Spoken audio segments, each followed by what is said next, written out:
Hope y'all got it. This is Smoking with Peso. Cue the intro. Walk up on them with that boom and let them have it. Come here, nigga. These niggas pussy, I'm a dick. Alright, before we dive into this thing, man, I want to say I voted for Trump. I want to go ahead. I'm going to just go ahead and say it. Yeah, I voted for Trump. Yep. Sure did. I want to say, I can't say what I want to say, because then I'm going to get canceled. But I voted for Trump, is all I'm going to say. I'm going to leave it at that. You know what I'm saying? We know who won the election. We know who's the president again. You know what I'm saying? The person that should be the president, as of right now, between them two. So, don't come for me in my comments. But no, speaking of comments, man, hey, I see all the comments, bro. I see all of them. Blah, blah, blah. I've been seeing, you know what I'm saying, how they been getting better, you know what I'm saying? Like, y'all starting to see, like, y'all starting to say, like, oh, you know what I'm saying, like the video, you know what I'm saying, good commentary, you know what I'm saying? So it just tells me, what that tells me is that I'm getting better. You know what I'm saying? That means I'm getting better at doing it. You know what I'm saying? I'm getting more comfortable sitting in front of a camera talking to y'all like this. Y'all remember back in the day when I used to talk and I used to be like, talking right here? Like, I kind of look away now, like, but that ain't nothing. You know what I'm saying? That's just me looking around. You know what I'm saying?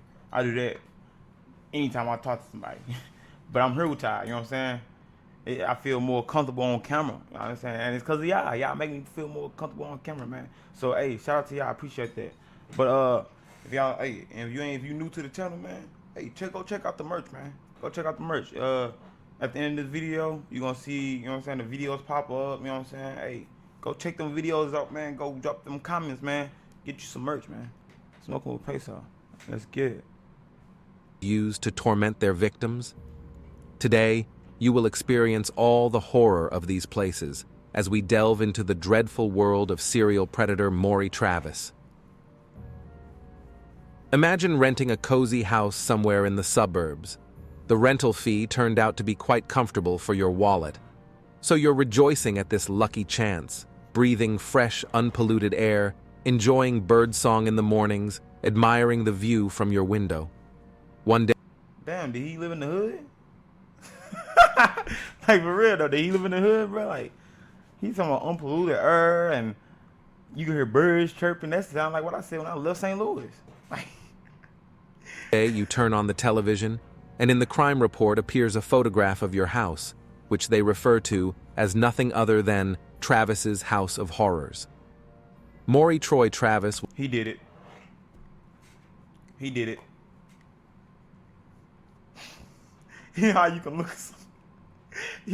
at somebody like, yeah, he did it. He did it. You know what I'm saying? They be trying to do it with my boy Melly, man. Free Melly. You know what I'm saying? They be trying to do it with my boy Melly. He did it. Look at him. He look like he did it. That man innocent, man. He ain't do nothing. But him, he did it. Young Thug, innocent. Lil Durk, innocent. Him, he did it. Look at him. Look at him. Whatever they saying he did it. Was born October 25th, 1965. Who takes pictures like this?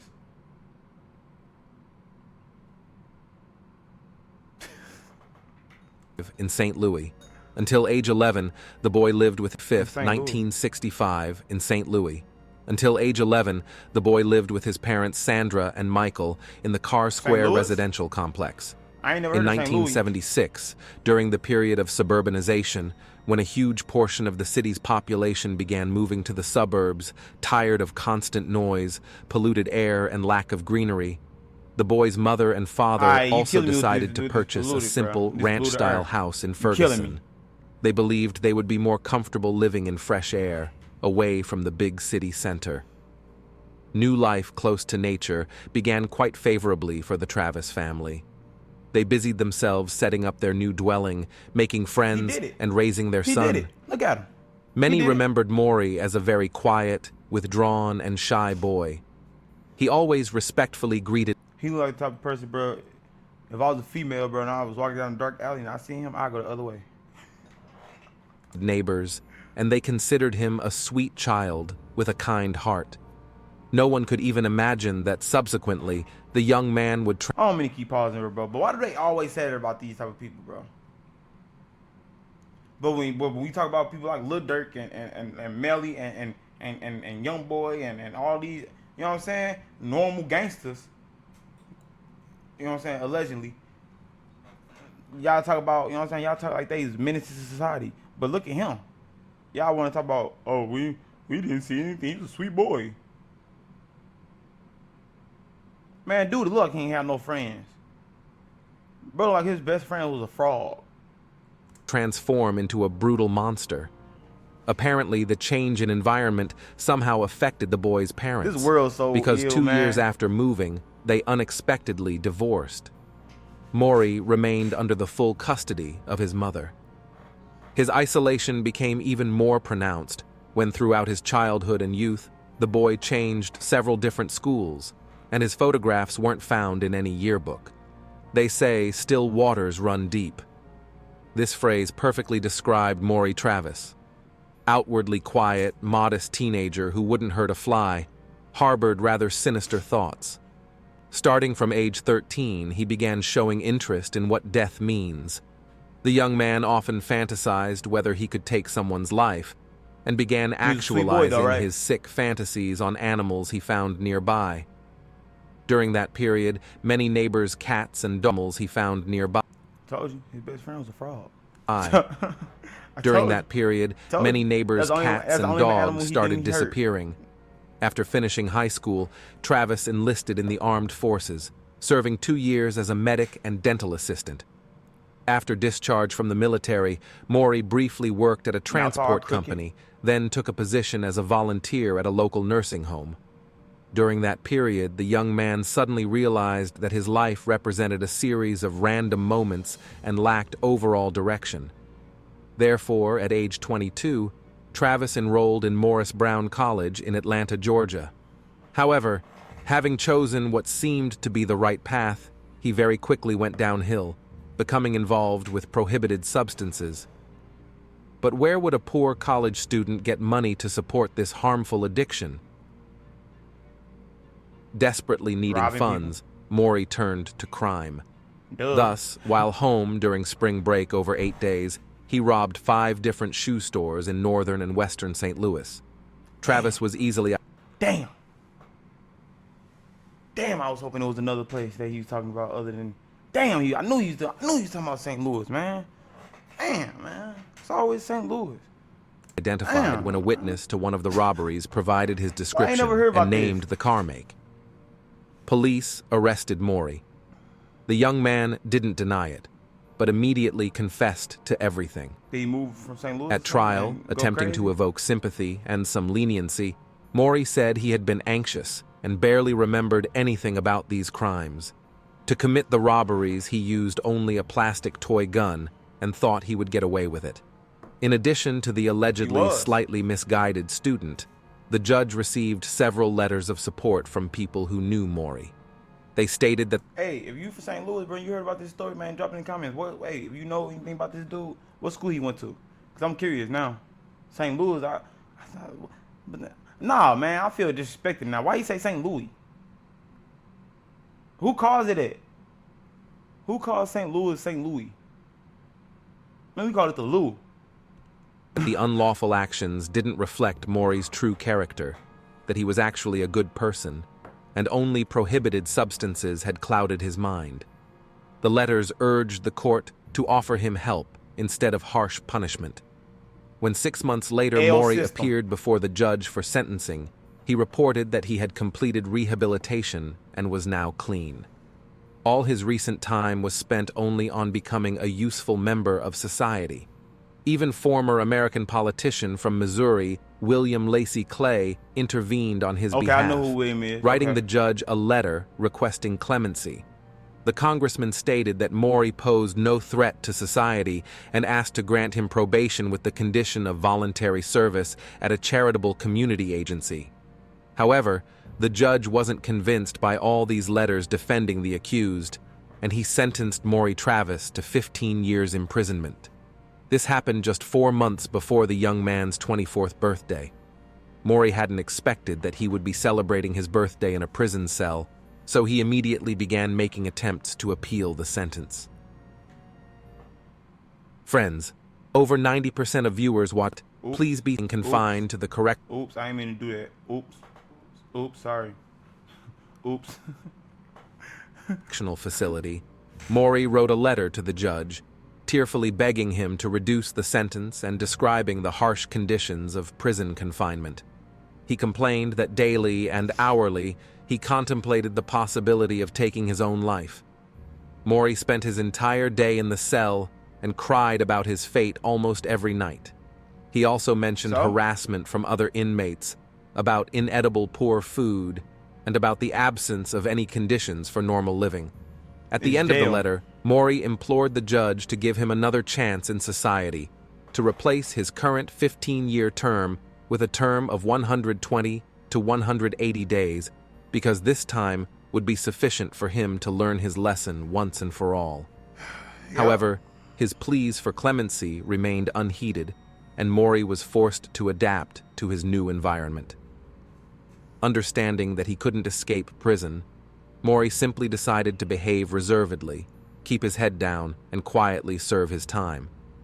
However, he wasn't good at this either, because during the first couple years behind bars, he received 13 warnings for behavioral violations. Despite this, in June 1994, after serving 5 years and 3 months, Maury was released on parole. Maury moved into a duplex 2-level house for 2 families, which he shared with neighbor Linda Harris. According to Linda, Maury was an excellent neighbor, quiet, friendly, didn't bring anyone over or throw parties, never bothered anyone. In their house was a shared basement where the washer and dryer were located. Once, when Linda was downstairs, the neighbor scared her so much with his unexpected appearance that after that incident, he always descended the stairs whistling some melody. He apologized for a long time afterward for making the elderly woman nervous. Linda's son also got along perfectly with Travis. A friendly relationship developed between them. The men often sat together on the porch, chatting and drinking beer, despite how terribly illegal substances had derailed Maury's life. After some time, he again became addicted to white powder, and again, everything went wrong. 4 years after release from prison, Maury violated his parole conditions and found himself behind bars again, receiving a short sentence for possession of prohibited substances. By 1999, Maury was released from confinement. That's the year your boy was born. Ha! Every time I heard 99, man, that's my year, man. You know what I'm saying? That's the golden year. That's the year a future legend was born, man. Some time he was recovering, not knowing what to do. And in summer 2000, he got a job as a waiter at a restaurant located inside a hotel near downtown. There, he had several strange conversations with his colleague Dave. Once Maury mentioned that if he ever needed to dispose of items that nobody should find, he could do it in East St. Louis, because there weren't many police officers. Let's nip this in the bud right now. That is not a real place. There is no such thing as East St. Louis. It's the east side. East side of St. Louis. They the east side. They in Illinois. They the east side of St. Louis. We don't have an east side. You know what I'm saying? St. Louis, we don't have an east side, bro. You know what I'm saying? We ain't got that. So we can cut that right now. Officers there. And a few months after this conversation, a dead body was discovered there.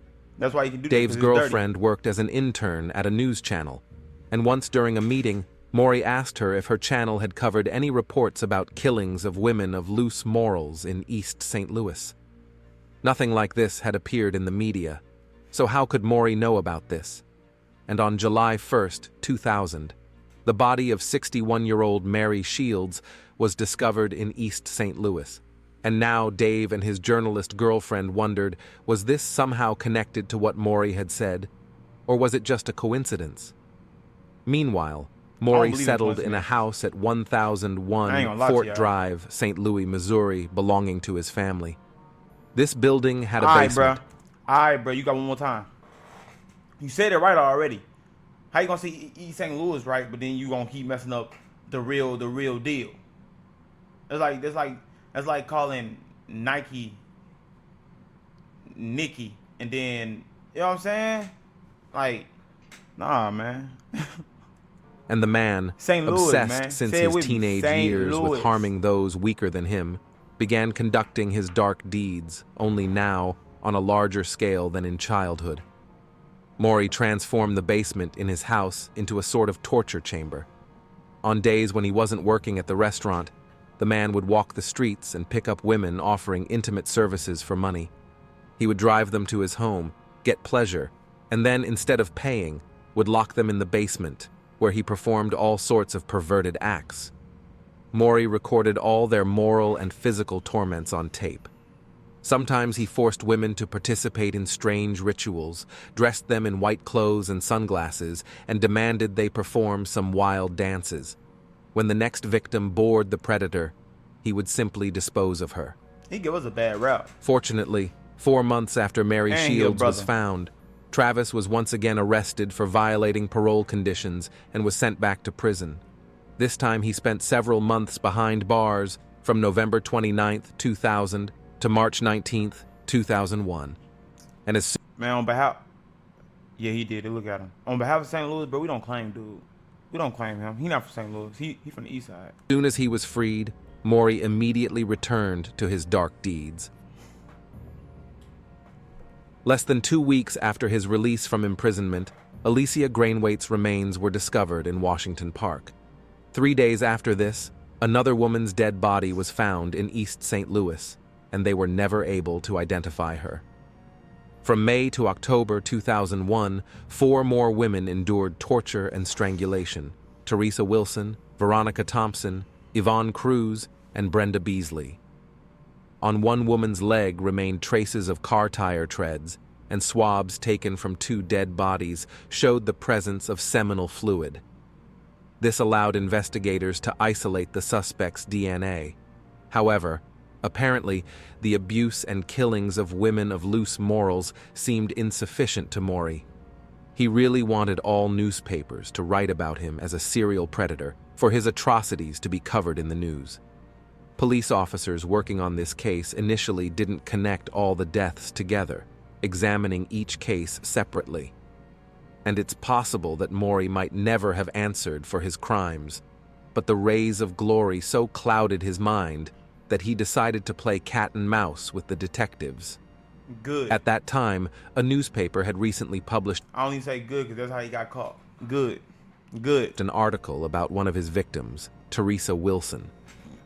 After reading the note about the woman who died by his hands, Maury printed a map from the internet, marked the location of yet undiscovered remains of another victim, then anonymously mailed it to the journalist who wrote the article. From the very first phrases, it became crystal clear that Maury felt no remorse toward his victims. Instead, the man was proud of his crimes, actively seeking notoriety. The reporter who received the strange message immediately handed it to police. The response team, investigating the location indicated on the map, found another set of skeletal remains belonging to an unidentified victim. Learning that the map was printed from a specific website, detectives managed to determine the IP address of the computer where the download occurred. Several days later came a response with a single IP address. The computer from which the download occurred was located at 1001 Fort Drive in St. Louis, Missouri. This was the house where previously convicted Maury Troy Travis resided. He did it from his Early house. morning on June 7th, officers knocked on the door of the suspected serial predator. The obviously just awakened homeowner answered the knock. He was quite aggressive, demanding police state a compelling reason for disturbing his sleep. No trace remained of the nice, withdrawn young man that most people who knew Maury described him as. When officers showed him the letter with the area map, he pretended it had nothing to do with him and was about to slam the door in the detectives' faces. But at that moment, they explained that the person who sent the letter did it from Maury's computer. The homeowner had no choice but to let the police inside. During the hour-and-a-half conversation, Maury tried to keep the discussion under his control. He frequently changed topics when asked uncomfortable questions, and was practically certain he had managed to deceive the investigators, when suddenly there was another knock at the door. It was the investigation team with a search warrant. That's when Maury showed his true face. He began using profanity and getting angry that he had opened the doors to them at all. At that moment, the detectives already knew they would find something. This was evident from the homeowner's reaction. And very soon, forensics discovered bloodstains in the basement on the floor, walls, under the carpet, and on the carpet's underside. This was blood from not one person, but different people. While experts searched the ground floor, upstairs detectives were still talking with Maury. They showed him a folder with several photographs of women whom police considered his victims. Without any context, detectives asked Maury if he knew any of the people in the photos. The man carelessly looked at all the photographs and stated he had never seen them in his life. However, about 10 minutes after the conversation had moved to something else, Maury asked if he could look at the pictures of the dead girls again. Detectives immediately caught him on his words. After all, they hadn't said that all these women were no longer alive. I was just gonna say, they ain't never said Maury nothing about them being immediately unalive. realized he had slipped up. He lowered his head, was silent for a couple seconds, then said he would show them the location of another victim in East St. Louis. On the way, the man confessed that he committed his first killing at age 19. It was an indescribable sensation of power and superiority. When the car was already approaching the bridge, following Maury's directions, he unexpectedly changed his mind, stating they should just take him to jail. After brief arguments, investigators understood that Maury wasn't going to show them anything. They took him to the police station and continued questioning. To obtain a DNA sample, officers pulled an old trick with a drink. The suspect was given a soda can, which he immediately drank, throwing it into the trash bin. A bit later, the empty container was retrieved from the basket and sent for testing, to extract DNA and compare it with DNA taken from the deceased women. The samples matched. After this, authorities confiscated Maury's vehicle, and the tire tread pattern on it matched the imprint left on one victim's leg. Thus, detectives managed to link Maury Travis to 3 specific women. And in the house on Fort Drive, a thorough search was still ongoing. A forensics team found several videotapes. One was labeled "Our Wedding Day." At the beginning of the recording, there actually was someone's wedding ceremony, but after a couple minutes of viewing, the recording cut off and switched to something completely different. The footage showed a woman chained to a wooden post. Everything that happened next was so horrific and shocking that officers who viewed the tapes were recommended to undergo psychological counseling. After viewing the recordings, the number of Travis's presumed victims jumped to 12 women. Investigators also discovered torture tools in the house, a stun gun, newspaper clippings about some of his crimes, and videotapes where Maury tormented his captives. The criminal didn't just physically torture his victims, he also subjected them to psychological abuse. In one of the videos, Travis mocked a woman, asking if she wanted to say anything to her children and who was raising them while she spent time in his house. After abuse and torment, Maury simply took his victims' lives, then usually disposed of their bodies on the eastern outskirts of St. Louis. There you go. When Maury was minus the St. Louis part, there you go. There you go. That's how you were disposed of their bodies on the eastern outskirts of the eastern outskirts of St. Louis. That's a good way to put that. Don't call it East St. Louis no more. St. Louis. You want to know the though? Look, everybody keep asking, always want to ask me because I know y'all gonna drop it in the comments. What's the difference? What's the difference, Peso? What's the difference? Look, but the difference is simple. 314 is St. Louis. 618 is the east side. St. Louis is in Missouri. The east side is in Illinois. We live like Missourians. They live like people from Chicago. I ain't gonna say it like that, but like that's how they talk. You know what I'm saying? They talk like motherfuckers from Chicago. They act like them. They kind of dress like them. They don't even dress like us. You know what I'm saying? We don't dress the same, bro. If you go from St. Louis to the east side, bro, go across that river, bro. They not dressing like us. You know what I'm saying? They not talking like us. They not using all the same slang.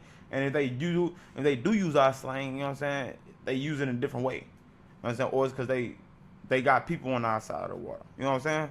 It ain't because they St. Louis. Nah, they just real close so they can pick up on our slang. You know what I'm saying? They like our little brothers, knucklehead little brothers. You know what I'm saying? We give them a noogie. You know what I'm saying? Give them a noogie, man. You know what I'm saying? To my little brothers. When Like the little retarded little brothers, though. Yeah, retarded little brother we don't want to claim. Maury was charged and shown the collected evidence, he realized he would have no possibility of winning this case. Maury absolutely didn't want to spend the rest of his life in prison. He knew that behind bars, things wouldn't be easy for him. Although St. Louis County Jail management was warned that Maury should be placed under increased surveillance, the precautionary measures proved insufficient. On June 10, 2002, before facing trial for his crimes, Maury Troy Travis ended his life by hanging himself with sheets in his prison cell. Coward. The man left behind a letter to his mother, apologizing for all the pain he had caused her. In the message, Maury described how he had fantasized about such things since he turned 13 years old.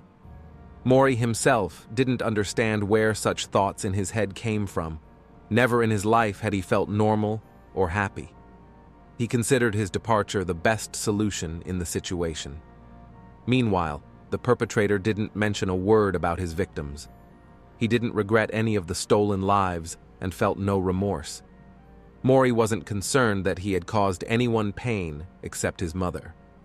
Unfortunately, the true number of Maury Travis's victims will remain a mystery, although in the letter to his mother, he claimed he had sent 17 women to the other world. Some believe the number of victims was around 20 people. Sending 17 women to the other world is crazy. That is crazy. He said he sent them to the other world. That is crazy. He said I gave them a new life. Like, dude is sick. I ain't gonna lie, he ill. 12 years after Maury went straight to hell, the house where he had lived recently was put up for sale. A young woman named Katrina McHoe rented the dwelling, not knowing who had lived there before. Maury's mother, Sandra Travis, rented her the property without revealing its history. One evening, Katrina settled in at home in front of the television. While watching the documentary Unsolved Cases, she suddenly saw photographs on screen of the house where she was currently located.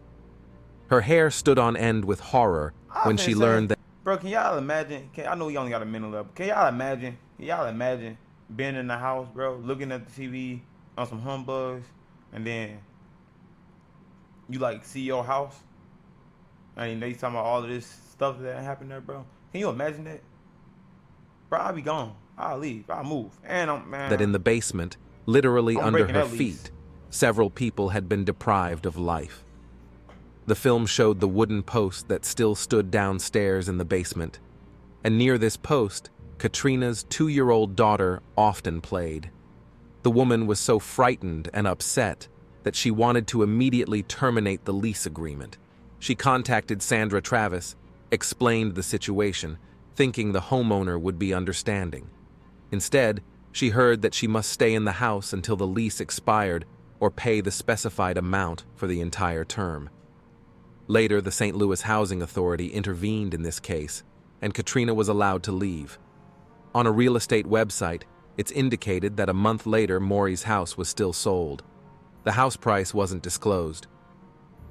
This is the end of the story. Bro, first off, I didn't know he was from St. Louis. Let's start there. You know what I'm saying? I didn't know he from the Louis. If I would have known that, I probably wouldn't even did this video. I wouldn't even did this video if I would have known he was in St. Louis, bro. Cause he just gave every brother in St. Louis a bad rep, bro. So like I said, on behalf of St. Louis, we don't claim him. You know what I'm saying? He's not one of us. You know what I'm saying? He ain't our people, bro. So nah, man, look, check it out. If I move into a house, bro, and I find out not only do my landlord know what happened, but it was your son, oh man, I'm gone. You want to go to court? Let's go to court. You know what I'm saying? Set the date. Let's go to court. Cause I'm not paying another dime. You know what I'm saying? Her daughter could have been down there playing with ghosts. You know what I'm saying? Playing with souls. You know what I'm saying? like people died in that house. You know what I'm saying? And if they didn't die in that house, cool. But if they did, it's a good chance they did die in that house, bro. From all the blood they saying they found, bro, yeah, they most likely died in that house. You know what I'm saying? So yeah, bro, her daughter's probably downstairs playing with dead people, bro. Like, you know what I'm saying? Because she's a kid, you know, kids, dogs, pets, they sense that type of stuff. They can see that type of stuff. So, you know, some kids they call them imaginary friends. You know what I'm saying? Some kids they would be scared of them. You know what I'm saying? Depends on what kind of ghost it is, bro. What kind of spirit it is. But nah, man, he's sick. I wasn't expecting that to take the turn it did. His mama bogus because she stays still in the house and not telling people what's, you know what I'm saying? I think that's really, ain't that illegal? Not to like disclose what's going, like what happened in the house. Like if somebody was to die in my house and I rent it out to somebody, don't I supposed to legally tell them what happened in this house? And then you can't say, oh, I didn't know because it's your son. Excuse me, you know what I'm saying? So yeah, she's sick, he's sick, they lost L mom, L son, L system, bro, because they could have saved all them young lives, bro. They could have saved all them young ladies. They could have saved all of them. You know what I'm saying? I'm talking about he don't pose a threat to society. He's a sweet boy. Bro, his best friend was a fraud. I'm telling you. His best friend was a fraud or a cockroach. That's what his best friends was. Like, he ain't had no real life friends, bro. So yeah. Nah, he wasn't no sweet boy, and I'm pretty sure he has signs and telltales on that he's gonna be the person he became. You know what I'm saying? So, but yeah, that's it for this video, man. If you made it this far, remember to like, share, subscribe, ring that bell so you can get post notifications. I'm gonna start posting about some upcoming events I got coming up in the spring and summertime. So if y'all want to get down with that, let me know. Drop it in the comments. It's gonna be a sweet one, I promise. Y'all gonna love it. Like I said, I'm gonna post more about it on my page, so just be on the lookout for it. So that's why I say when you like, subscribe, you ring that bell, man. All right. But Peso gang, we done, man. We done for today. Ain't no more videos today. This grade drop, and we gone. You dig?